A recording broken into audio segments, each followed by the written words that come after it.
Ah, qu'est-ce qu'on est bien avec ces bonvinettes? Ah, on va faire un effet Kyoshi là maintenant, on va continuer tranquille. Hein. Alors, voyons voir. On va lire ces petites lettres de l'étranger justement. Bonjour, je suis du Québec.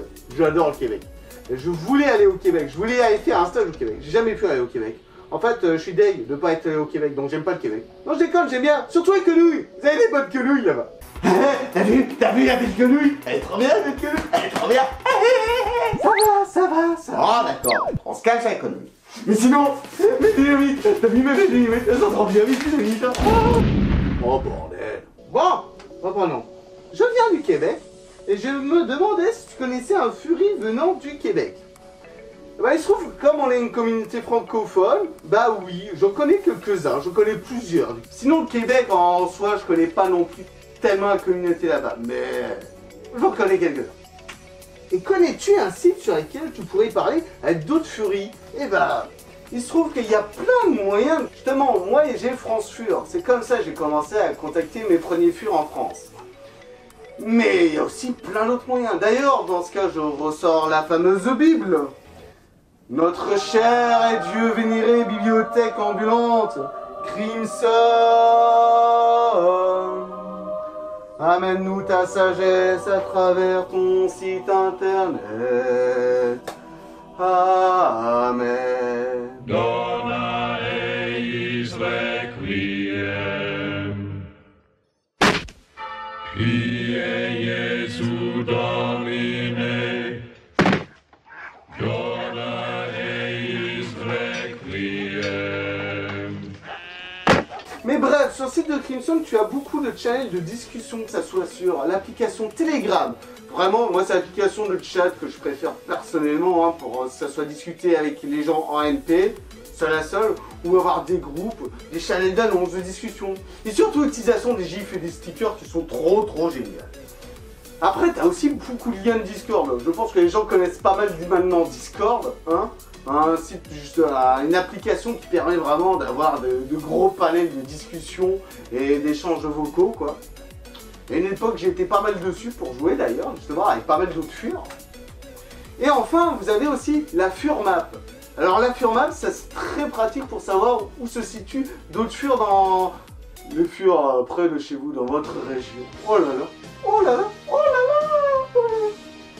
Mais bref, la FurMap, j'avais une ancienne version française qui a été réalisée justement par ce cher Célite, un bon bricoleur et bidouilleur que je connais bien. Et là, il y a une nouvelle qui est en réalisation mondiale. Ça, je vous conseille vraiment de vous inscrire dessus. Et donc, bah voilà, par exemple, en Normandie, c'est là où j'habite. Bah là, vous pouvez voir donc les petits points qui représentent les gens qui sont juste à côté de chez vous. Donc moi, par exemple, je suis donc ici. Et là, bah, je connais pas du tout. Donc, qui es-tu, toi? Non, mais qu'est-ce qu'il faut là encore? Non, cette fois, on va pas laisser faire. On va pas laisser faire. Celle-là, celle globale, serait vraiment pas mal à mettre à jour. N'hésitez pas à vous inscrire dessus, il y a pas mal de Français en plus qui y sont. Donc la FurMap déjà. Donc pour le Québec, c'est pas mal. Faut-il vraiment avoir une mentalité spécifique pour apprécier pleinement le Fury dans tous ses recoins? Ah, c'est une question intéressante. Alors pour le coup, je trouve effectivement le Fury à, comment dire, d'ailleurs le Fury, avant tout, c'est l'art anthropomorphique qui a forgé la base, tu vois. C'est comme ça que les gens se sont rassemblés dans les années 80 justement pour créer le mouvement du Fury. Mais qui a aussi eu une émergence, une mentalité, d'une façon de penser assez bien à nous, quoi, dans lequel on était en mode plus facilement à regrouper les gens et à rêver ensemble. Le Fury, c'est vraiment pas juste de profiter de ce qui existe, c'est carrément de créer et s'impliquer dans cette histoire à travers son fur, à travers son personnage. Enfin, c'est comme ça, moi, je le ressens personnellement. Et alors, faut-il avoir une mentalité spécifique? Je dirais pas spécialement spécifique. Le Fury englobe énormément de gens, de diversité, d'une manière de penser très différente. Mais c'est justement cette cohésion d'ensemble, grâce à cet attrait de base de l'anthropomorphisme et d'une sorte de côté rêveur, je pense qu'on a beaucoup entre nous, mais aussi pour certains dû à l'enfance, qui fait que Fury nous attire. Mais après, il y a des gens qui ont vraiment plus ou moins de préférence pour telle chose. Il y en a qui vont être plus dans les arts, d'autres dans le fursuiting, d'autres dans les jeux, les RP, d'autres pas du tout, au contraire, qui n'aiment pas ça. Ça dépend de chacun, ça dépend de ses envies. Bon, j'avoue que moi, dans mon global, moi je suis vraiment curieux en tout. J'ai pas tellement de spécialité, sauf peut-être le fursuiting, allez savoir. Mais bon, c'est vrai que dans mon crâne, ça part souvent en vrille, quoi.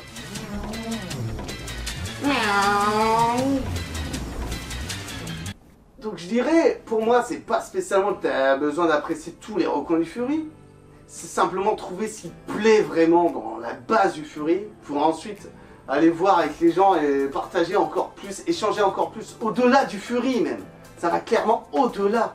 Vers l'infini et au-delà de mon rire. D'ailleurs, je vous recommande d'aller voir cette vidéo, la conférence que j'ai réalisée avec Tiwouf. Bon, le son, il est pas terrible. On a fait avec ce qu'on pouvait à l'époque. Mais clairement, la manière dont ils parlent des furs, comment ils ont intégré la communauté, comment ils vivent avec leur fursuit, est très très très intéressant. Ouais, coucou Tiwouf, je reparle de toi. Le truc marrant par rapport à ça, c'est que j'ai pas mal discuté dernièrement avec Adler, qui justement fait une thèse qui voit un petit peu l'évolution du fandom ainsi que les définitions que l'on met à travers les mots. Il voit par rapport à la définition du Fury, de ce que ça donne à travers le temps, l'évolution à travers l'histoire. C'était super intéressant avec lui, de discuter avec lui. On n'a pas les mêmes points de vue pour certaines choses, parce qu'on a vraiment des expériences, lui et moi, très différentes, des manières d'appréhender les choses différentes, mais c'est justement ça qui est intéressant, d'échanger même si on n'est pas d'accord, même si on n'a pas les mêmes points de vue, et se dire « Ah ouais, quand même !» Une façon de penser particulière, mais justement, c'est ça qui est bien. Échanger avant tout, être dans la tolérance, comprendre pourquoi les gens pensent ça, et toi-même expliquer pourquoi. La communication, je dirais, c'est la base de tout. Et justement, on va en parler pour la suite, car c'est important. Que penses-tu des jeunes furs dans le fandom? Qu'est-ce que j'en pense? Je dirais que je me rapprocherai pas mal de la vidéo de Tisha Tiger, dans laquelle il y a surtout la conclusion de la fin m'a touché personnellement, vraiment très personnellement. Déjà, comment définir un fur du fandom? Est-ce que ça serait un tout nouveau dans le fandom? Quelqu'un qui découvre cet univers? Quelqu'un tout le monde est passé par là de base, on a tous été des fur noobs, comme je dirais. Comme l'époque où j'étais en mode regarder les vidéos de Rave Party sur YouTube pour chercher des images sur des musiques. Donc voilà, mais là, ça c'est une expérience, une façon de connaître la communauté, de s'intégrer dedans et ensuite soi-même pouvoir l'aider à grandir, à te développer à l'intérieur, quoi. Donc je dirais pour les jeunes, c'est une histoire de vie comme n'importe qui. C'est l'histoire de la vie. Ce bing bang éternel. Après, là maintenant, si on s'intéresse au côté jeune, c'est-à-dire ceux qui auraient en dessous de 18 ans, tout ça, déjà il y a plusieurs choses. Qu'est-ce que j'en pense? C'est trop bien. À leur âge, ils découvrent déjà le Fury. J'aurais tellement voulu ça, moi aussi, quoi. C'est trop génial. Ils vont pouvoir côtoyer plus facilement des gens, ils vont pouvoir s'ouvrir aussi plus facilement, je trouve. En plus, plus ça va, plus la communauté se rajeunit. Autant dire, les jeunes sont de plus en plus intéressés, quoi. Le Fury est de plus en plus accessible à voir, à connaître pour les jeunes, justement. Après, le truc qu'il faut faire attention, c'est que le Fury a un grand aspect de tolérance, mais peut-être un peu trop, justement, pour les jeunes, des fois. Donc, il faut savoir canaliser les choses, à la fois pour les protéger, mais aussi à la fois pour qu'ils s'intègrent correctement. Ouais, les conseils que je donnerais pour les jeunes, c'est... faut savoir d'abord prendre du recul tout en s'intégrant doucement, tu vois. Surtout éviter de trop faire péter ou éviter de se mettre dans la merde sans le vouloir. C'est pour ça que la communication c'est important. Faut savoir, surtout quand on est jeune, on n'est pas non plus totalement mature, on n'est pas encore expérimenté par rapport à la vie. Donc si on fait des conneries, des fois on s'en rend pas compte, des fois on n'assume pas. Pour moi, quelqu'un d'adulte dans sa tête, hein, parce qu'on peut être très bien être un vrai gamin dans sa tête, c'est quelqu'un qui assume ses responsabilités, qui assume ses choix, tout en respectant celui des autres, qui comprend celui des autres. Et par rapport à l'âge, là c'est une histoire de légalité, il faut aussi faire gaffe par rapport à ça. C'est pour ça que pour les événements, généralement on peut pas prendre trop les jeunes. Mais c'est vraiment une histoire de loi, quoi. La maturité dans la tête, c'est autre chose. Bon, c'est pas que ça, mais il faut vraiment que je m'occupe de mes factures, moi. Restez jeunes! Ouais, ce que j'en pense des jeunes filles. Personnellement, je suis ravi pour vous. Bienvenue. Bienvenue, ça fait plaisir. Ça fait plaisir de voir des jeunes têtes, des nouvelles, plein de nouveaux, qui se découvrent justement grâce aux Furies, pour diverses raisons, quoi. Moi compris, je me suis découvert grâce aux Furies.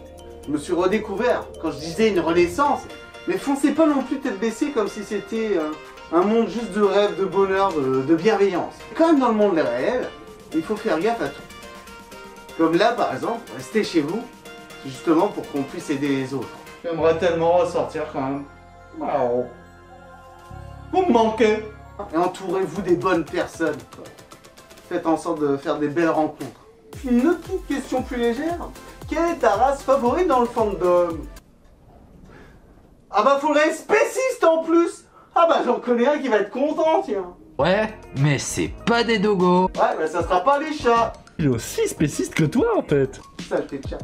Non, en vrai, j'ai pas spécialement le race favorite.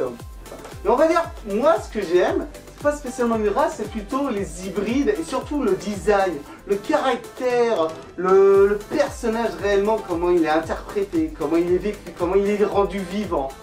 Voilà, ça serait plutôt ça ce que j'aime. Bonjour, je suis Bombizix et j'adore m'éclater avec les gens. Hihihihi. Ça fait crédible à votre avis? Cette émission est de pire en pire. C'est plus la personnalité et aussi un côté design, que ce soit à travers les motifs du pelage, la forme des écailles, la douceur des plumes. Aïe, aïe, aïe. Mais je suis pas un canard. T'as encore pété un câble dans la tête, toi. Hein? Que penses-tu du fandom actuel? Et surtout, comment vois-tu le fandom français dans son avenir? Alors bah le fandom actuel, ah bah il est vaste, hein, il est grand. Il y a tellement de choses diversifiées, quoi, c'est un truc de fou, quoi. J'en apprends tous les jours, toutes les semaines, tu vois, les gens sont tellement créatifs, quoi. Vaut mieux que j'évite de trop partir en couille, sinon on va s'y perdre. Donc je vais répertorier ça en quelques points marquants. Pour les trucs vraiment cool du fandom, donc c'est bel et bien tout cet aspect artistique, créatif, et qui permet aussi de découvrir le monde dans son ensemble. Moi, c'est grâce au fandom que j'ai beaucoup voyagé, que je suis allé aux États-Unis. La première fois que j'ai quitté l'Europe, quoi, j'ai pris l'avion. La première fois que j'ai quitté la France sans ma famille, c'était en allant à l'Eurofurence, en passant par la Belgique. Ça m'a marqué tout ça. Ah ouais, la Belgique. Leurs bières sont trop bien. C'est un fandom, vous voyez, qui s'est créé à partir des bases artistiques, quoi, dans les années 80. Une branche spéciale de la pop culture qui s'est un petit peu développée de son côté et qui a pris des proportions incroyables grâce à Internet. Surtout aux États-Unis, puis en Allemagne pour ce qui est de l'Europe. Au Japon aussi, il y a beaucoup de choses. Le fandom actuel permet des rassemblements de fous avec les différentes conventions. Il y a tellement de créations diverses, t'as tout dans le fandom, t'as tout. Le problème à l'arrière que je pourrais voir par rapport au fandom, c'est effectivement certaines choses qui seraient les fameux dramas. Oh, drama, trop bien. Bon, j'ai pas de popcorn, on va faire avec. Non, j'ai une petite de la marmotte, hein, si vous voulez discuter un petit coup. Oh, un autre, oh, fameux prise de tête pour rien, quoi. Je veux dire, ça serait des choses tellement simples à éviter. Il suffit simplement de bien discuter, d'éviter de se mêler dans des histoires auxquelles on n'a pas rajouté un grain de sel. Généralement, on n'a pas envie de faire du mal aux autres. Ce qu'on veut avant tout, c'est notre bien-être. Tout ce qu'on fait, généralement, c'est pour nous. Même si on veut offrir un cadeau, c'est surtout pour le plaisir d'offrir un cadeau, par exemple. Mais au moins, c'est quelque chose de gratifiant. Tu apportes du bonheur aux autres et ça permet de t'apporter toi-même du bonheur. Alors pourquoi chercher des drames? Pourquoi chercher la petite bête? Tu n'aimais pas?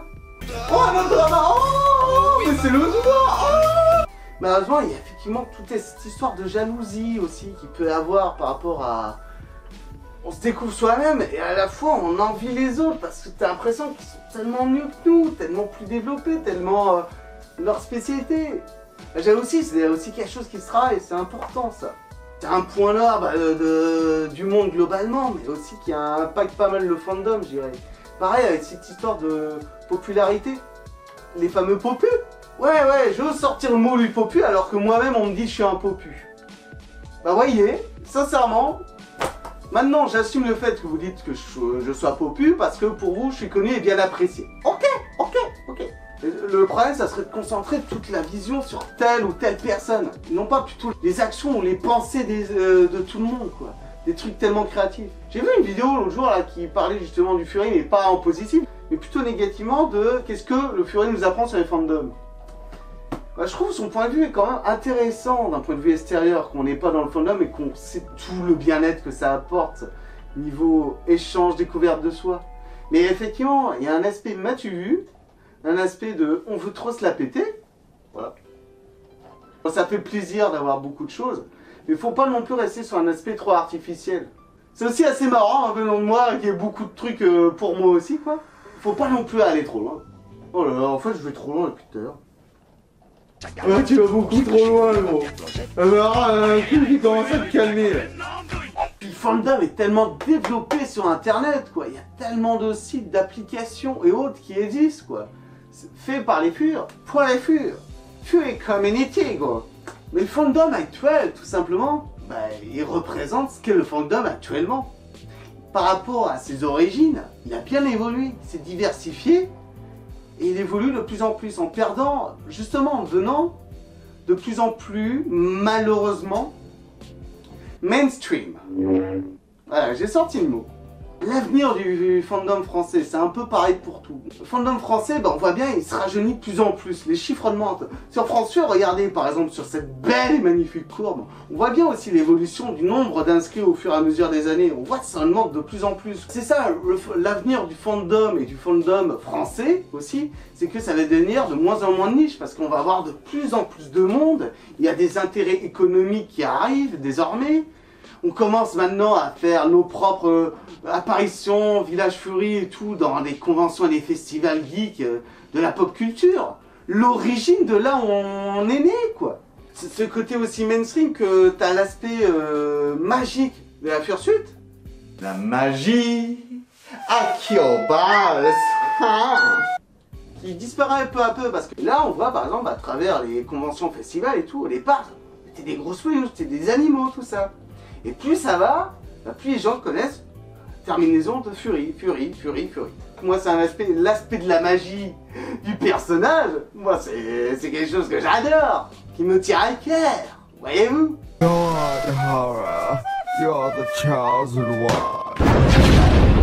Et effectivement, bah, comme la pop culture, on voit bien au départ, c'était quelque chose de niche qui a été rejeté, comme les jeux vidéo, tout ça. La société attend en mode, qu'est-ce que c'est que ça?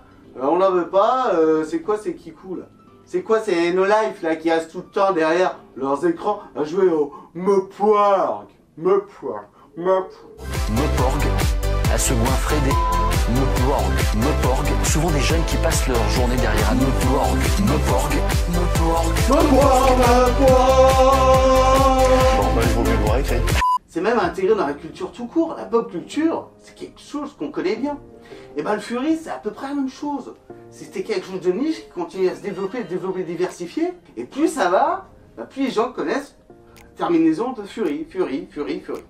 Enfin, ils connaissent sans vraiment connaître, mais en tout cas, ils connaissent de plus en plus. Et donc, les gens sont de plus en plus intéressés. Ça en parle à travers les médias.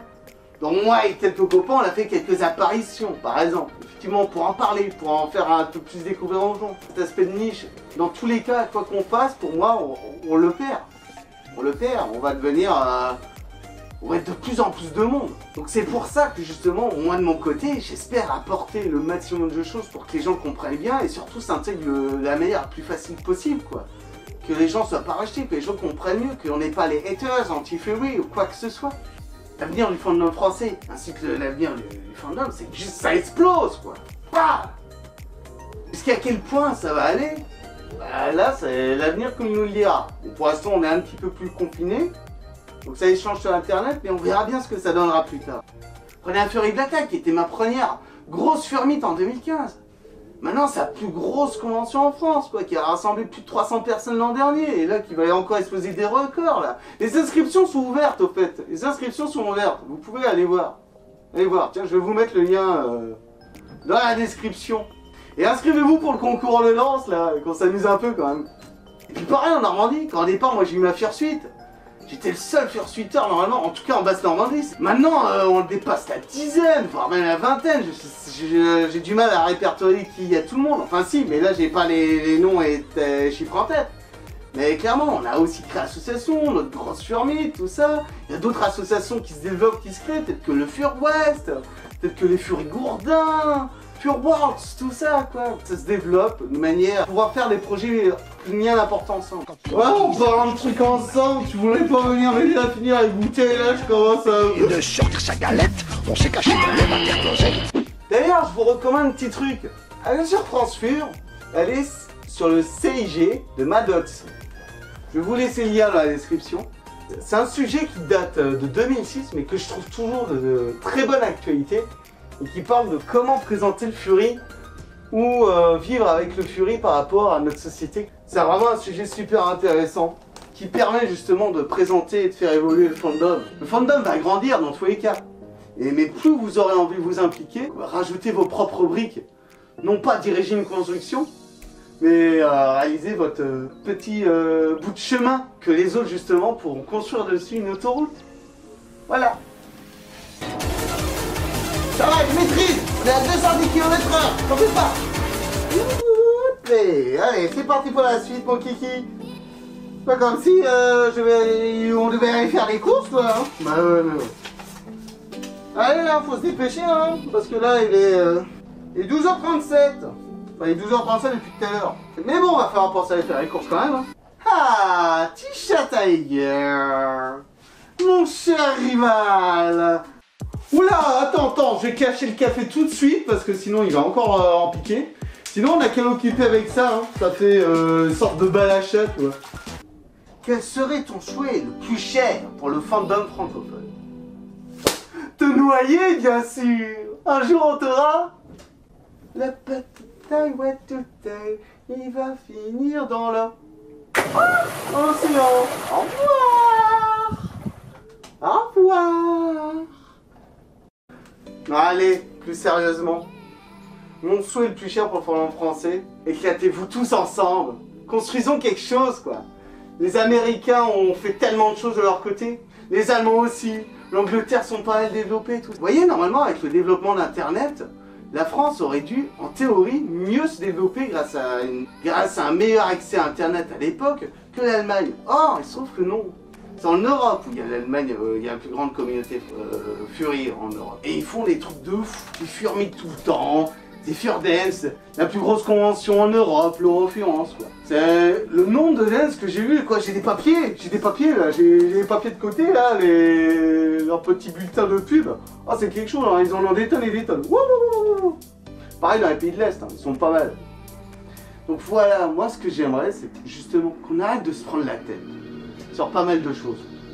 Qu'on arrête de râler sur les réseaux sociaux, ou parler dans le dos des autres, ou dire des... réfléchir un peu plus à ce qu'on dit, et aussi savoir pardonner si ça dérape, s'il y a un mot qui a été mal compris de travers, enfin, voilà.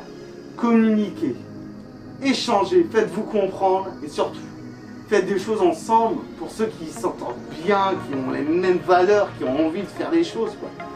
Et grâce à ça, justement, on va pouvoir faire des conventions, on va pouvoir faire des festivals, on va pouvoir faire des réalisations ensemble, quoi. C'est ça que j'aimerais. Chacun d'entre vous a vraiment un talent, a vraiment une disposition, une envie, une motivation particulière. Les gens sont incroyables, je peux vous assurer que les gens sont incroyables, chacun dans un domaine spécifique. On n'est peut-être pas chacun est meilleur dans notre domaine, mais c'est aussi ça qui nous forge et dans lequel on a envie de continuer de progresser.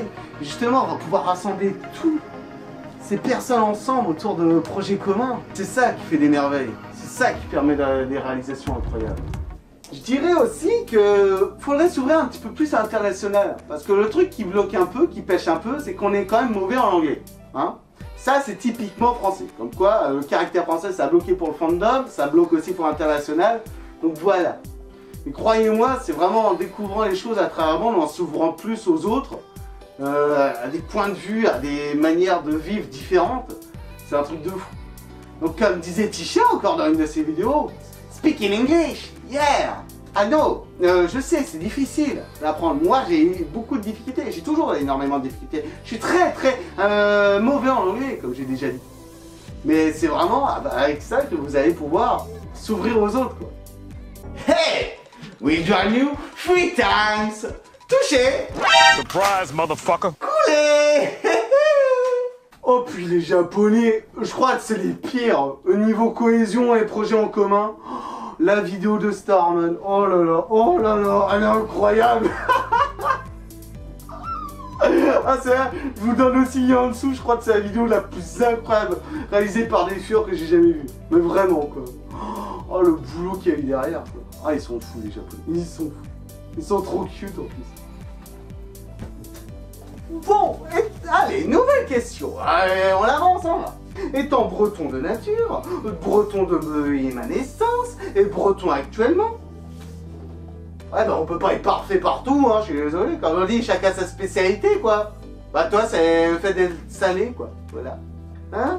Je pense que ça se confirme avec ta question, hein, n'est-ce pas? Je connais la peine que tu as habité près de la mer.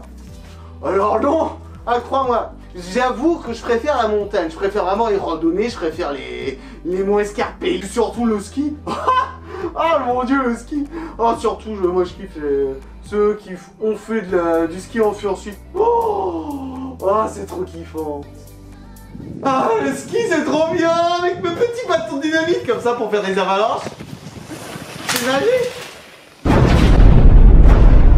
Non et puis l'avantage d'être près de la mer c'est crois-moi qu'on est frais quoi. On est bien au frais, on va se promener dehors, il y a du vent et tout. Bon c'est vrai peut-être que vous entendez le vent depuis tout à l'heure mais en tout cas ça souffle pas mal aujourd'hui. Ça souffle bien fort. Ah, et puis moi qui faisais des allergies au pollen aux graminées, ça m'a totalement soigné, hein. Parce que généralement on utilise des produits salins pour la truffe, tu sais, pour éviter de... Voilà. Bah là, l'air marin, ça m'a fait la même chose. Ça m'a totalement soigné mes allergies. C'est génial.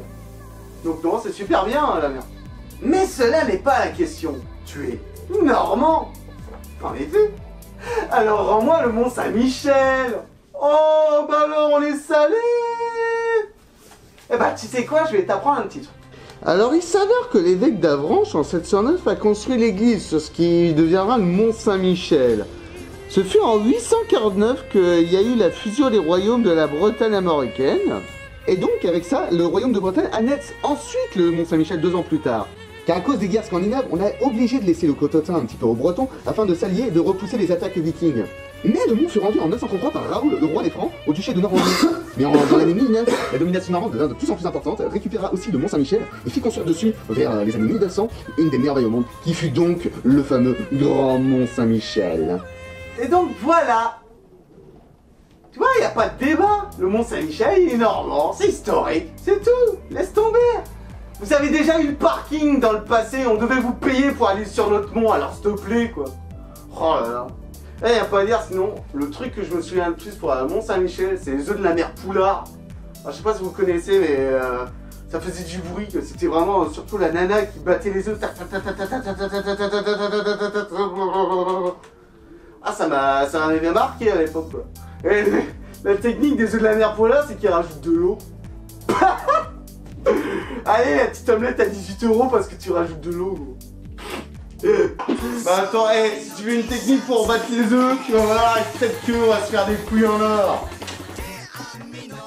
Bref, non, on garde notre Mont Saint-Michel si ça coûte trop cher les œufs là-bas. Non mais sincèrement, entre Normand et Breton, je veux dire, on s'entend bien quoi, tu vois pas. Pourquoi est-ce qu'on chercherait les ennuis, toi et moi, hein?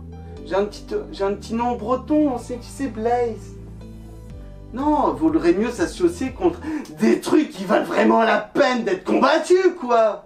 Pain au chocolat ou chocolatine? Perso, pain au chocolat. Ça va, t'es dans la bonne team. Heureusement d'ailleurs. Non, et puis je suis désolé, quoi, 87% des Français ont voté, quoi. C'est pain au chocolat. Vous, votre petit 13% là, avec votre truc muche.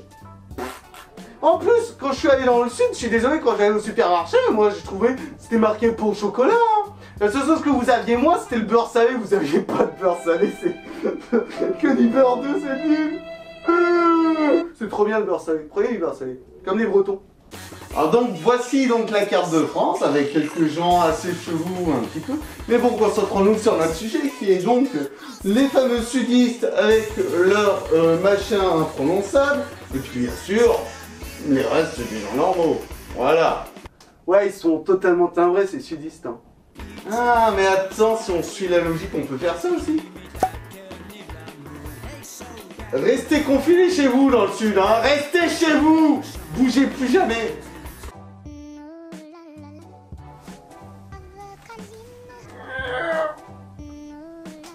Ah. Bon, c'est pas que ça, mais il va falloir bientôt y aller, là. Ah, quoique, attends. Ah, il y a encore quelques questions. Oh, oh. Bon, on va quand même aller en mode boulot, on va commencer à se préparer pour la suite. Hein. Allez, on se retrouve en bas pour la partie 4.